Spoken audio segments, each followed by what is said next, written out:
we have a lot of parents these days who are taking the backseat approach and letting their children drive the car. So they going over the side of the cliff because they're not even paying attention to where their children are driving them. They're just affirming and confirming everything that their children are saying. And it's like, okay, we're going to do what you want to do because I want to be your friend. I don't want to be a parent. I don't want to govern you. I don't want to learn you, teach you. I know the word, but I'm saying learn you.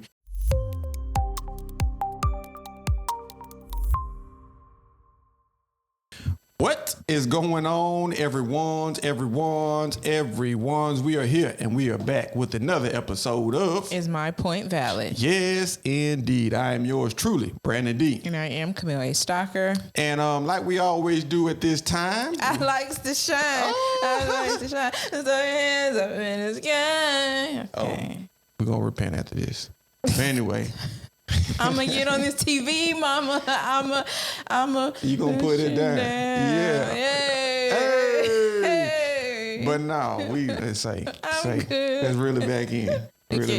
Welcome to the good life. Thank you to everyone who continues to rock with us.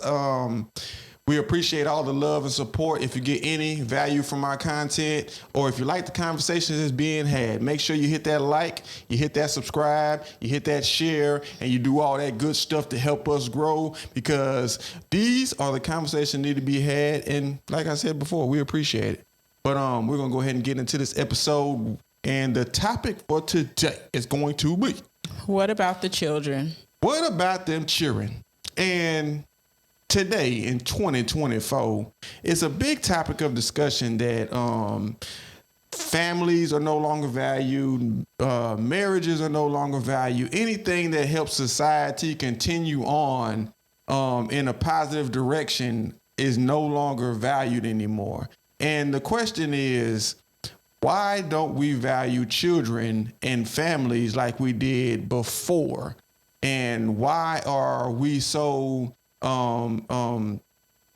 likely, or why are we so why do we want to abort our children so much? Why do we want to kill the babies? Why do we not want to continue growing as a people? Because if you take away the babies, there's no future. And without those babies and those future, then who's going to live? Who's going to continue on our legacy? And that's another thing. Legacy is no longer valued. Yeah. So why do you think these things are falling to the wayside in today's society? What society says, what the government says, what celebrities say, what elites say.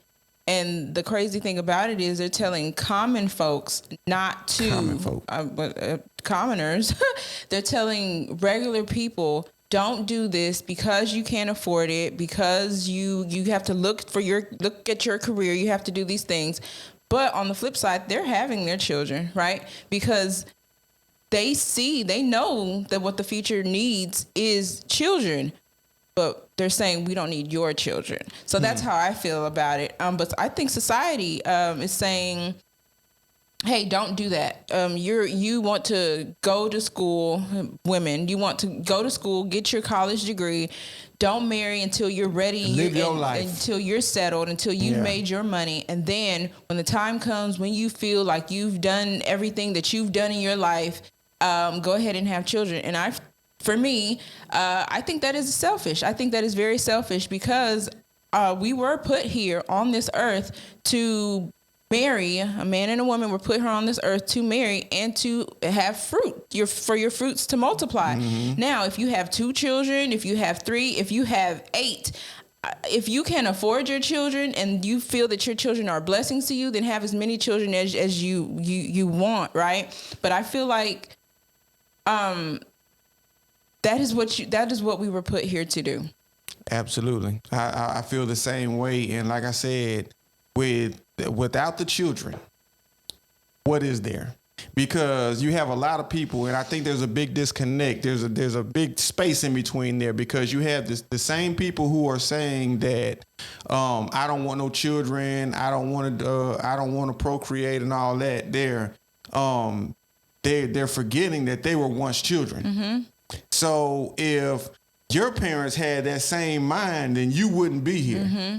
And you wouldn't be able to apply yourself to the world the way like you're supposed to. We are all here for a reason. I know there's some people who don't love themselves, don't love life and all this. But God created us all in his image, and he placed us here on earth for a purpose. I didn't realize what my purpose was, right, until I became a mother. I didn't realize more of what my purpose was until I got married. And see, it's out of order. Out of order. Yes, sir. But then I didn't realize what my purpose was when I became a wife and a mom. And then I began to see. I'm still seeing that what my purpose is. Of course, because at the time I was 20 something. So I didn't understand my purpose. And I saw, and this is, people like representation matters. Well, I saw representation in my household, but there was a counterpart of that because I was out in the world as well. I didn't want what my mother was doing, right? But in the end, I'm still like, I get to share what it was that she got to do for me and my siblings, and I get to do, and I've taken it a step ahead than what she did, right? I'm homeschooling, I'm with my kids all day, right? all day. But that is the purpose. My purpose is to be a mother. My purpose is to be a wife, and I will say not all women, that is not all women's purposes, and that is not all men's purpose to be husbands.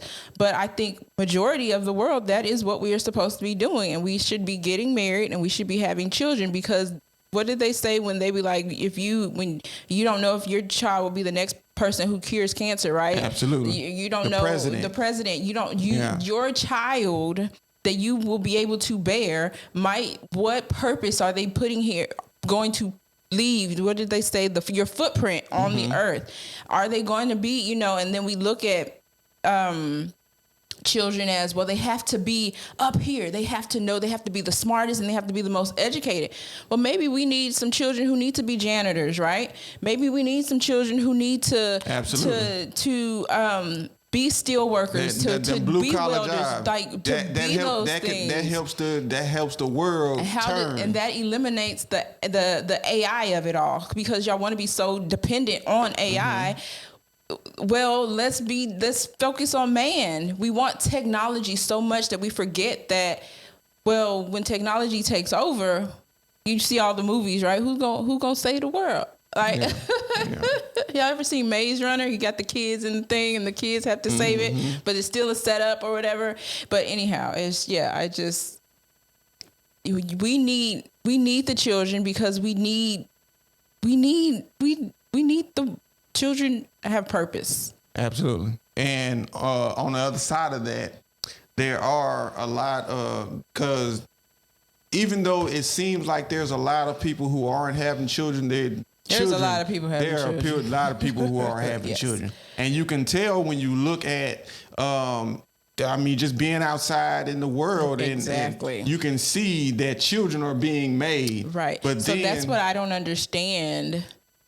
We're out in the world and we're viewing that there are children being made. There are children, because they're still building schools. There's still these things being made. So what is the agenda for the news to say, don't have children, don't have children? And then it's crazy because you have more people who are online looking at this stuff than you have out in the real world. Grooming. Like we have lost connection to the real world because we're so engulfed in these cell phones and what the people online are saying, right. And we take that at face value. Literally. We don't fact check any of it. We don't see the other side of it. We're not even questioning ourselves as to does this even make sense? Right. We're just going with it because it's like when a lot of people say something, it becomes true. Mm-hmm. So that's what's happening. We're losing our connection to the main world, to the real world. and we're only following and doing what we're seeing online. Yep. And that's a major issue, because if the adults are doing it, the children are doing it as well, and that goes into parenting. So we have a lot of parents these days who are taking the backseat approach and letting their children drive the car. So they going over the side of the cliff, because they're not even paying attention to where their children are driving them. They're just affirming and confirming everything that their children are saying. And it's like, okay, we're going to do what you want to do because I want to be your friend. I don't want to be a parent. I don't want to govern you. I don't want to learn you, teach you. I know the word, but I'm saying learn you. They don't want to learn you. That reminds me, we just finished reading The Wind in the Willows, and he said, we're going to learn them. We're going to learn them. I'm going to learn. You're going to learn today. And the rat was like, it's teach. Yeah. We're going to learn them. We're going to learn them. Okay, sorry. Yeah. So you're right. We do have to learn them.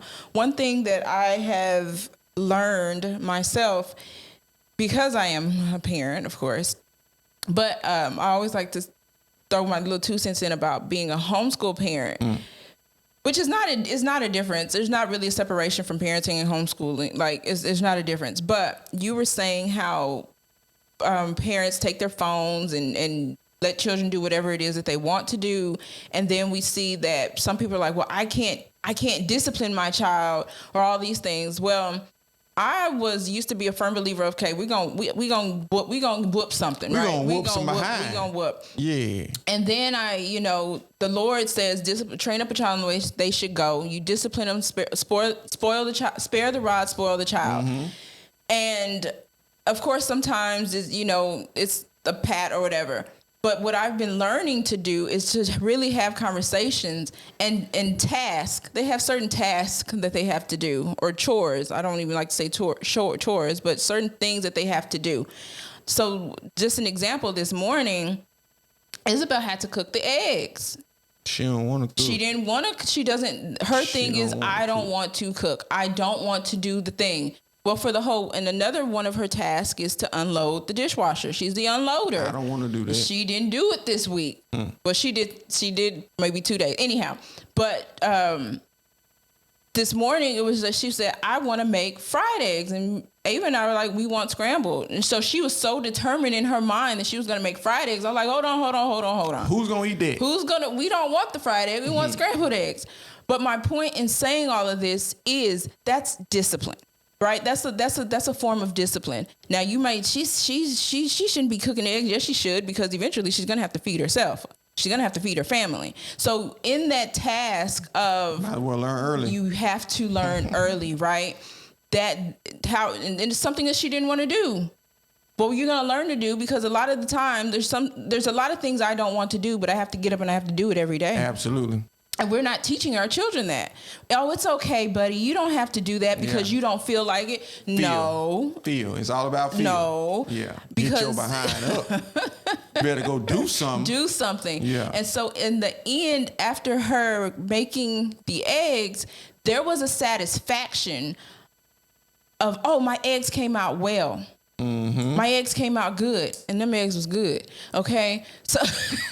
So that's a part of discipline. I think it's a natural sense of accomplishment when you physically do something yourself. Like me in construction, it's satisfying for me to piece these pipes together and then come up with a final product to ship out. It's the overall me doing it, my hands. I did this, right? And I wouldn't give her a task that she didn't know how to do. She couldn't complete. Yeah. She knows how to do it. Yeah. So with that, the thing is, it was always my point of it was, it's always Ava and I who are making the eggs or making the breakfast or doing this. And Isabel's just like, I'm not going to do this. I'm not, well, look, this is what you're going to do. And so that's a part of disciplining. That's a part of parenting. You hold your foot down on their necks. That's figuratively, not literally. Not literally. Don't do that. Don't put your foot on their neck. Don't George Ford them. Of saying, hey, no, we're going to complete this. We're going to do this and get it done and get it done efficiently. Yeah. we got to stop giving our children all the autonomy in the world. There's certain things that children don't need to have access to. And us as parents, it's our responsibility to direct, put the blinders on, and show our children where and what they need to do. We don't need to be telling our children, because back in the day when we told our children you could be whatever you want to be, that was it was untrue, but it had a different meaning than it does today. Yes. So when you say it to a child today, the way the system has programmed them is it's too broad.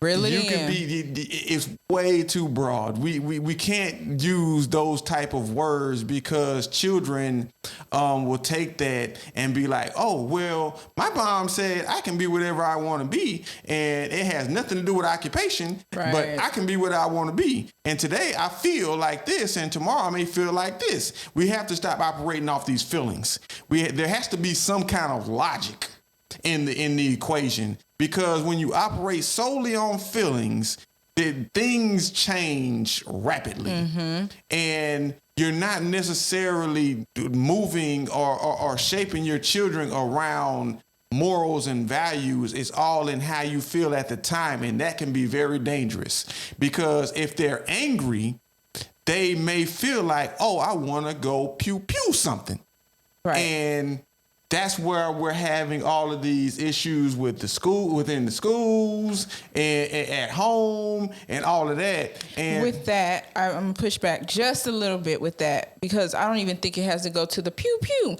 One of the things that I tell my children or our children every morning when we read our Bibles is we're in Psalms, and so if you read Psalms and you read the ones that David has written, he laments.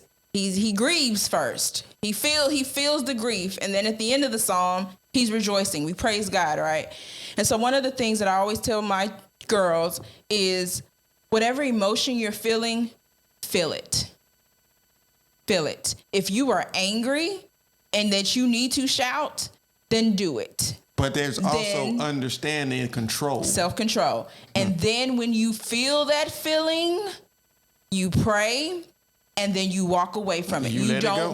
We're not wallowing, because when you wallow, you get stuck, and we're not getting stuck. So you feel that feeling, and I don't think people are really letting children feel it. Oh, you got to shut up. Don't cry. Don't do this. Don't do that. Feel it. That's called instilling emotional maturity. Oh, okay. Is it? Yes, oh, that's exactly what that is. You're going to learn me today. I'm going to learn you today, Jack. Feel it. Yeah. Grief, sadness, happiness. Because feel it. It's gonna happen, but how you react to it is the ultimate thing, and that is maturity within your emotions. Because everyone is emotional. Absolutely. Everyone. Feel it. And it, like you said, you shouldn't wallow in it, because the longer you think about it, the more angry you'll become, and the more things that are come across your mind as to how to handle that anger. Yep. But if you have, like you just said, if you have the maturity and you know that these things are going to happen, but now I need to realize what I need to do to kind of suppress. Right. Or not even suppress. You want to express it. You express that feeling. Express. Yeah. But then you can't stay in it, because when you stay in it, you will continue to be angry, right? You will continue to be sad. Feel it. And I don't think enough people are really feeling it or telling their children, feel it. Oh, it's okay, but it's okay. Like what growing up, being told boys, do not cry. Men don't cry. Don't cry. Yeah. But sometimes you do. Tyrese cry. Sometimes you do, and I don't like that. You don't cry. Now you won't be disrespectful and all those things, but I'm a strong believer in feel it. You're not gonna wallow in it, though. Even if you gotta go be by yourself. Even if you have to go be by yourself. Yeah. But and I'm a strong believer. Go pray. And if you need me to pray for you, okay. If you need me to tell your daddy to pray for you, need me to call your grandma, your nana, all them, and say pray for this child, I absolutely do that, because it takes family legacy to raise these children, not a village, family. Yeah. And we got to stop letting the outside world have that ultimate influence over our children. I was watching a video the other day, and he was saying that when we give cell phones to our children, we think we're giving our children access to the world, but we're actually giving the world access to our children. Dang, what did I listen to? I heard that too. What was I at? I don't know. I heard we listened to the same person. That rung so true, because we think we're on the offense, but really we on the defense, because there's a lot of things out there that children have no connection to, no recollection of, and if it comes to them in a nice little package, yes, they will eat it up. Yes. And that's what's happening online. They're giving children things in a package that's real edible. Mm-hmm. It seems yummy. Mm-hmm. It's like candy. Mm-hmm. And they know you at the chocolate factory. Yeah, you Willy Wonka. Willy Wonka. Yeah, straight up.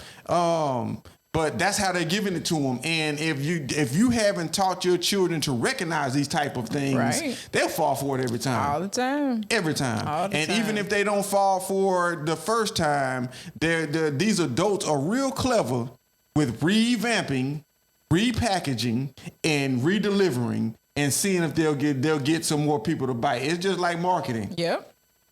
So these people, the internet is marketing to your children. And if they have no morals and values, no standards, they will fall for it every time. We have to be that roadblock to keep the world from infiltrating our children's minds. But we can't be that roadblock if we are consuming it and saying this is okay. Absolutely. And that's what's happening with a lot. Mm-hmm. We are saying this is okay. You get in the car, your child listening to the same music that you listening to. That's not okay. Yeah. You turn on the TV, your child is watching the same sex scenes with you. That's not okay. Look, you got to do how I did back in the day. Y'all cover your eyes. You better do something. Straight up. Right? Cover your eyes, close your eyes. You can't look at that. Yeah, right? Turn your head. Don't whatever. But I'll let you know when you come back. Right.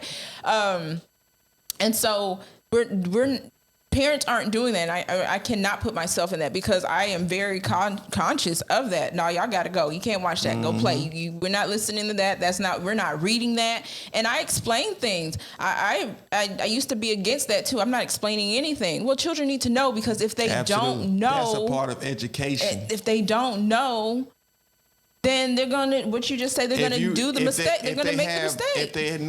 If they don't have any connection to the correction, then there's not going to be any change. Right. Let me say that again.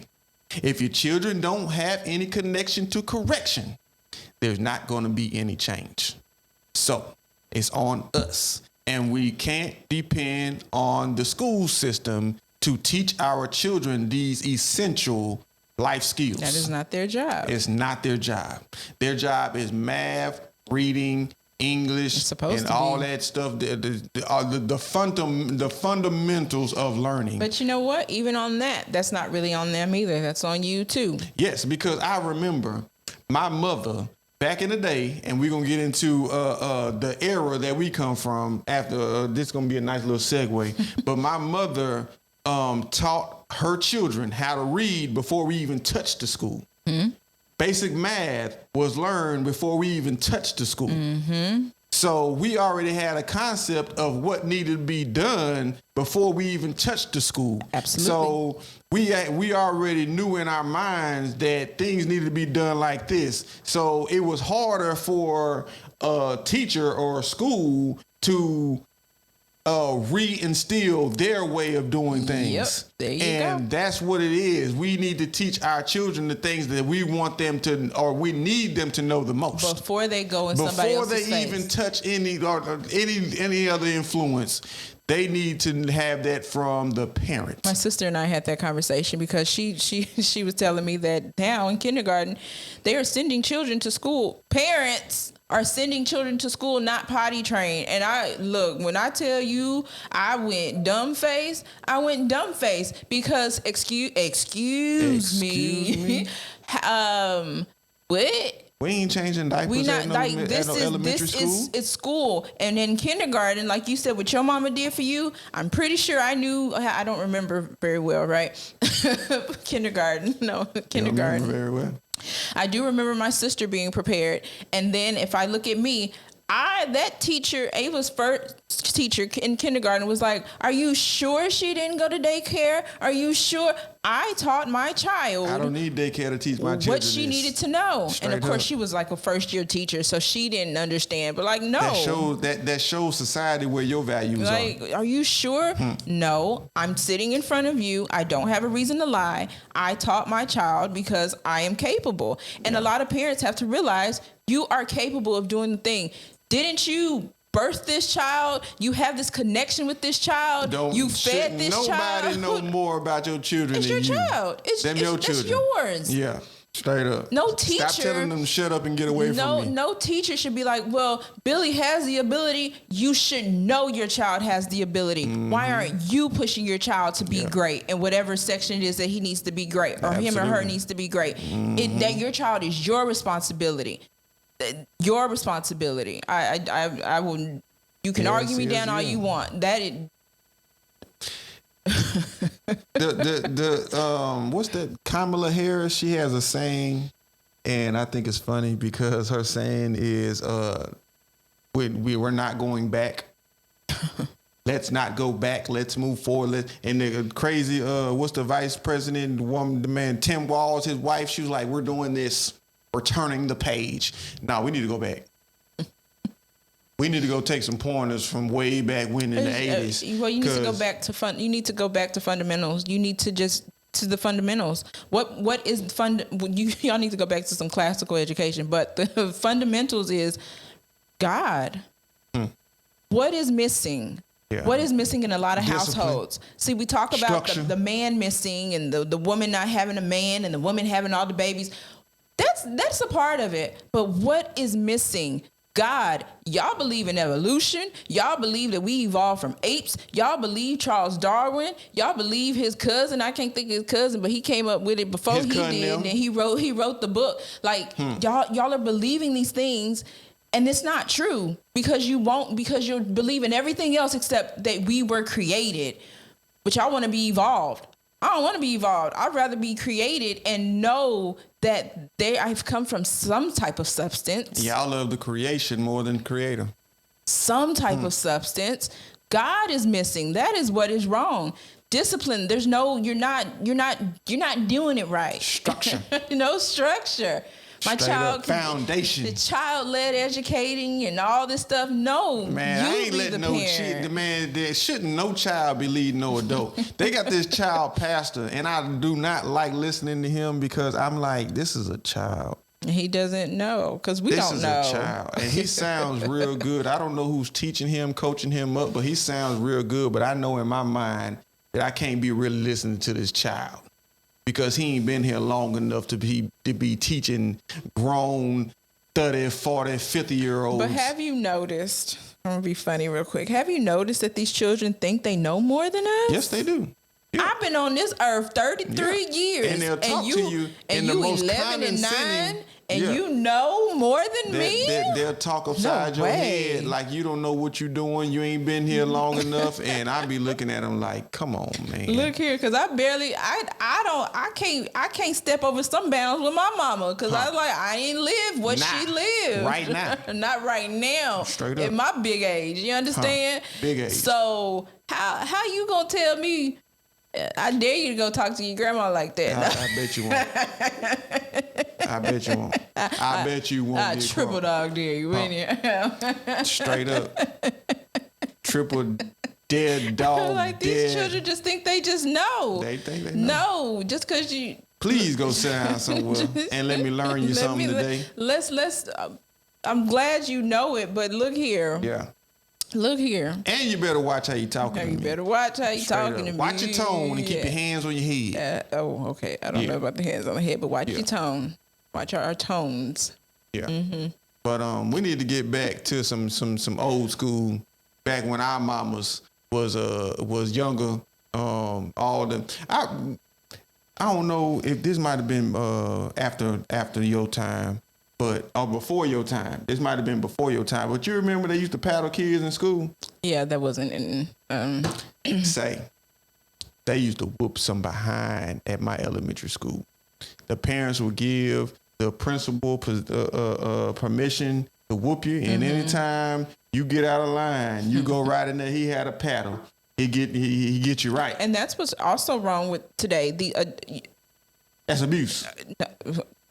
Not that, but I'm talking about other adults disciplining your child. And I'm not talking about whooping, but saying something. Nobody can say anything. Yeah. But I tell my children, if your auntie, your uncles, they say something to you to get you right, you better do it. You better take it. You better do it. Straight up.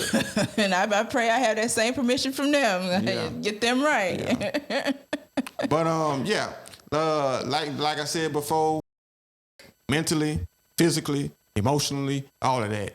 Go back to what was working, because what we're doing now ain't working. And we can clearly see that on the everyday basis. But we're going to go ahead and get up out of here. So, like always, it's love, peace, and soul. Like Soul Train, baby.